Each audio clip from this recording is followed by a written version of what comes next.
कि बच्चों में जो छुपी प्रतिभा है उसको सामने लाएं, उनको अच्छे प्लेटफॉर्म दें ताकि वो हर चीज़ जो है अपनी को पुटअप कर सकें।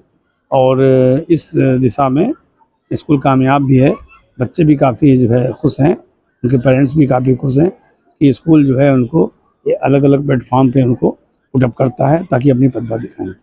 आजमगढ़ से लेकर मुबारकपुर, फिर उसके बाद फरिया, उसके बाद फिर बॉम्बे भिवंडी में आपने सेंट्रल पब्लिक स्कूल की ब्रांच को खोल दिया है। आपने शिक्षा की एक अलग दुनिया बसा दी है और ज्ञान की एक अलग बस्ती बनाई है। क्या कहना है, और कोई मिशन है अयाज साहब का? नहीं, मैं अयाज मैं खुद ही हूँ। मिशन तो यहाँ के पेरेंट्स ने मुझको जो है एक ताकत दी है, क्योंकि 94 से लेके अब तक जो सपोर्ट पेरेंट्स का हमें मिला है उससे हमें हिम्मत मिली है कि मैं और भी स्टेट में जा कर के और भी जगह जा कर के एक अच्छे स्कूल की जो है संरचना कर सकूं, और उसमें ईश्वर ने हमें कामयाब किया है। मैं इसमें सबसे ज़्यादा अपने पेरेंट्स का, स्टाफ का और पूरे मैनेजमेंट का जो है मैं शुक्रिया अदा करता हूं कि जिसने स्कूल की और ब्रांच को खोलने के लिए हमें प्रेरित किया। इस कामयाबी के पीछे अयाज साहब किसका रोल, किसका किरदार मानते हैं, किसका श्रेय मानते हैं कि आज अयाज साहब एक बड़े एजुकेशनिस्ट जो है बनकर उभरे? नहीं, ऐसा नहीं है। अगर पूरे देश में देखा जाए तो बहुत बड़े बड़े एजुकेशनिस्ट हैं, बहुत लोगों ने यूनिवर्सिटियाँ खोली हैं, मेडिकल कॉलेज खोले हैं। अभी तो हम स्मॉल स्केल पे हैं और इसमें सबका सहयोग है। किसी पर्सनल मैं कहूँ कि केवल मेरा है, ऐसा नहीं है।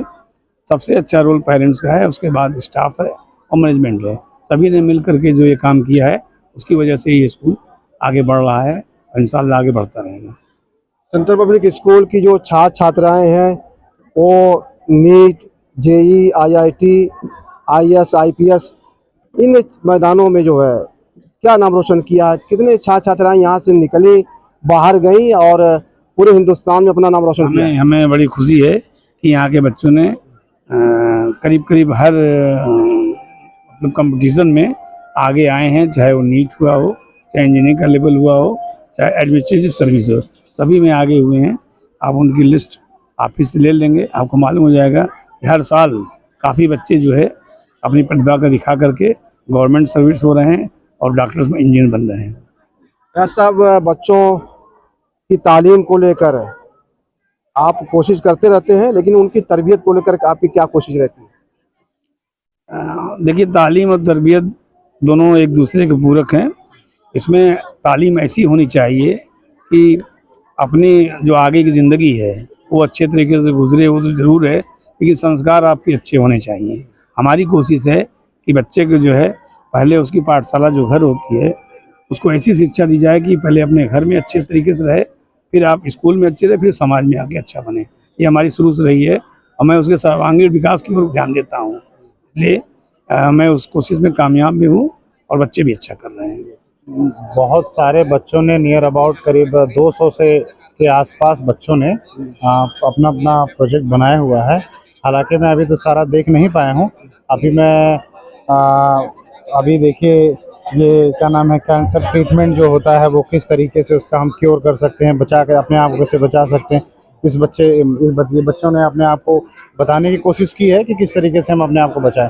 दूसरे और भी बहुत सारे प्रोजेक्ट ऐसे हैं जो लोगों के प्रति, लोगों को कैसे जागरूक किया जाए, किस तरीके से लोगों को उनसे बचाया जाए, और सोलर प्रोजेक्ट हैं वगैरह वगैरह। अभी आप घूम के आप देखेंगे तो आपको एहसास होगा कि हमारे बच्चों ने बहुत उम्दा, बहुत अच्छे तरीके से मेहनत की है लोगों को जागरूक करने के लिए, और उसके साथ साथ अपने आप को बिजली से और सोलर से किस तरीके से बिजली का खपत कम करें, सोलर को किस तरीके से यूज़ करें, वो सब कोशिश की है कि वो अच्छे से प्रेजेंट करने की कोशिश कर रहा हूँ।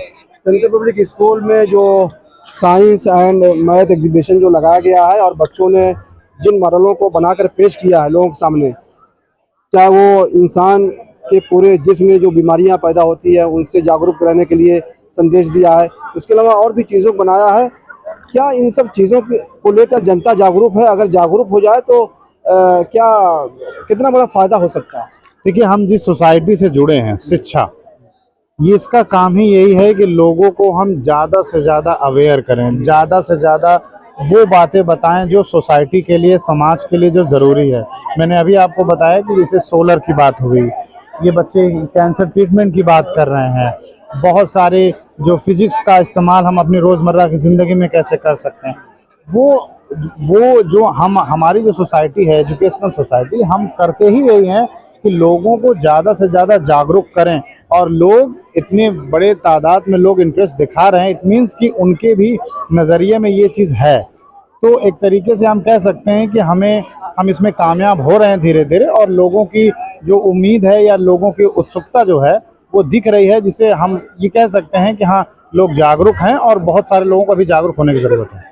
जो भी शिक्षा की दुनिया है और जो ज्ञान की बस्ती है, और आजमगढ़ ही नहीं बल्कि पूरे हिंदुस्तान में आपके जो फादर हैं, जो पिता हैं अयाज अहमद खान साहब, जो सेंट्रल पब्लिक स्कूल जाफरपुर हो या फिर फरिया हो या बॉम्बे हो या मुबारकपुर हो, जो भी ब्रांचें हैं उसके वो फाउंडर हैं, और कहा जाता है कि वो बहुत बड़े एजुकेशनिस्ट हैं। तो क्या कहना है, आपके फादर ने जो तालीम के मैदान में, एजुकेशन की फील्ड में जो महत्वपूर्ण योगदान दिया है, जो नुमाया खिदमत अंजाम दिया है?